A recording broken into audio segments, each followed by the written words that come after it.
बहुत समय पहले परीलोक में एक जादुई पानी का कुआं हुआ करता था। उस जादुई पानी को परीलोक में रहने वाले लोग जादुई पानी के नाम से जानते थे। वो पानी एक ऐसा पानी था जिसे पीने वाला हमेशा के लिए जवान हो जाता था। लेकिन परीलोक में रहने वाले लोग उस जादुई पानी का इस्तेमाल हमेशा लोगों की भलाई के लिए करते थे।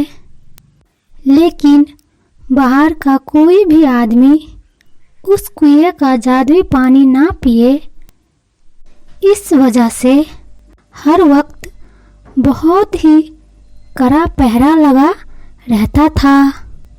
दूसरी तरफ काली पहाड़ी के पीछे वाली गुफा में एक बहुत ही खतरनाक चुड़ैल रहा करती थी। लेकिन वक्त के साथ साथ वो चुड़ैल बूढ़ी हो चुकी थी। वो किसी भी कीमत पर फिर से जवान होना चाहती थी। फिर एक दिन वो चुड़ैल काला जादू करने वाले जादूगरनी से मिलती है। मैंने सुना है तू बहुत बड़ी जादूगरनी हो। क्या तुम मुझे फिर से जवान बना सकती हो? इसके बदले मैं तुम्हें ढेर सारा खजाना दूंगी। खजाना नाम सुनते ही जादूगरनी के मन में लालच आ जाता है। देखो चुड़ैल, दुनिया का कोई भी ताकत या जादूगर तुम्हें फिर से जवान नहीं बना सकता, लेकिन मेरे पास एक तरीका है जिससे तुम हमेशा के लिए जवान बन सकती हो। अरे वाह, तो फिर देर किस बात की है? मुझे जल्दी वो तरीका बताओ। यहाँ से बहुत दूर समुद्र किनारे परीलोक है। वहाँ एक जादुई कुआं है जिसमें एक जादुई पानी है। उस कुएं का पानी पीकर तुम फिर से हमेशा के लिए जवान हो जाओगे। इतना कहकर जादूगरनी चुड़ैल को एक जादू झाड़ू देती है। तुम इस झाड़ू पे बैठ जाओ। ये झाड़ू तुम्हें उड़ाकर सीधा परीलोक के कुएं के पास ले जाएगा। चुड़ैल जादूगरनी की दी हुई झाड़ू पर बैठकर परीलोक की जादुई कुएं के पास पहुंच जाती है। लेकिन तभी वो देखती है कि वहाँ कुछ लोग हाथ में जादुई तलवार लिए पहरा दे रहा है। अरे अरे, ये लोग बहुत ही खतरनाक लग रहे हैं। मुझे कोई और तरीका अपनाना होगा। फिर चुड़ैल छुपकर पहरेदारों को देखने लगती है। तभी शाम को एक पहरेदार की छुट्टी हो जाती है और वो अपने घर चला जाता है। चुड़ैल भी उसका पीछा करते करते उसके घर तक पहुंच जाते हैं। उस पहरेदार की एक बेटी थी जिसका नाम सीमा था। फिर अगले ही दिन सुबह वो पहरेदार जादुई कुएं की पहरेदारी कर तभी चुड़ैल मौका पाकर उसकी बेटी को किडनैप कर लेती है। देखो लड़की, अगर तुम्हें अपनी जान प्यारी है तो जैसा मैं कहती हूँ वैसा कर, वरना मैं तुम्हें जान से मार दूंगी। चुड़ैल की धमकी सुनकर सीमा डर जाती है। नहीं नहीं, जैसा कहोगी मैं वैसा ही करूँगी।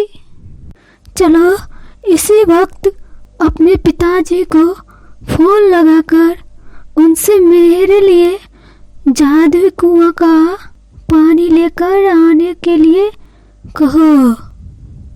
सीमा उसी वक्त अपने पिताजी को फोन लगाकर कहती है, पिताजी, चुड़ैल ने मेरा किडनैप कर लिया है।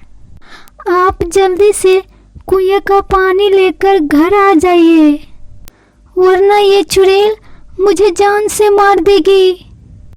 ये सुनते ही पहरेदार घबरा जाता है। तुम चिंता मत करो बेटी, मेरे होते हुए तुम्हें कुछ नहीं हो सकता। वो पहरेदार बहुत ही वफादार था और वो किसी भी कीमत पर गद्दारी नहीं करना चाहता था, लेकिन बेटी के प्यार के चलते वो मजबूर हो जाता है और जादुई पानी लेकर अपने घर चला जाता है। ये लो जादुई पानी, अब मेरी बेटी को छोड़ दो। ये देख चुड़ैल खुश हो जाती है और पहरेदार के हाथ से सुराही छीनकर सारा पानी पी जाती है। लेकिन अगले ही पल चुड़ैल के दोनों हाथ कटकर जमीन पर गिर जाते हैं। ये देखकर चुड़ैल पूरी तरह घबरा जाती है। अरे नहीं, ये क्या हो गया? मेरे दोनों हाथ कैसे कट गए? और वो जोर जोर से रोने लगती है। तभी वहाँ परीलोक की रानी परी आ जाती है। सुन चुड़ैल, तूने परीलोक का जादुई पानी चोरी करके बेईमानी और धोखे से पिया है। ये एक तरह से चोरी है, इसलिए सजा के तौर पर तेरे दोनों हाथ कट गए। हाँ चुड़ैल, तुझे समझ में आया कि लालच और बेईमानी में पड़कर किया गया कोई भी काम सफल नहीं होता। चल अब तू यहाँ से भाग जा, वरना मैं तुम्हारा सर काटकर परीलोक के कुत्तों को खिला दूंगी। नहीं नहीं, ऐसा मत करना, मुझे मेरी गलती की सजा मिल गई है। अब मैं यहाँ से जा रही हूँ। उसके बाद चुड़ैल अपनी झाड़ू पर बैठकर वहाँ से भाग जाती है और फिर कभी कोई गलत काम नहीं करती। इस कहानी से हमें ये सीख मिलती है कि हमें अपने फायदे के लिए कभी भी लालच और धोखे का सहारा नहीं लेना चाहिए। तो मेरे प्यारे दोस्तों, कैसी लगी ये मेरी कहानी? मुझे कमेंट करके ज़रूर बताएं। कहानी अच्छी लगी हो तो इसे अपने दोस्तों के साथ भी शेयर करें। और हाँ दोस्तों, अगर आपने मेरे चैनल पेन टीवी को सब्सक्राइब नहीं किया है तो जल्दी से नीचे लाल बटन दबाकर अभी सब्सक्राइब कर लें।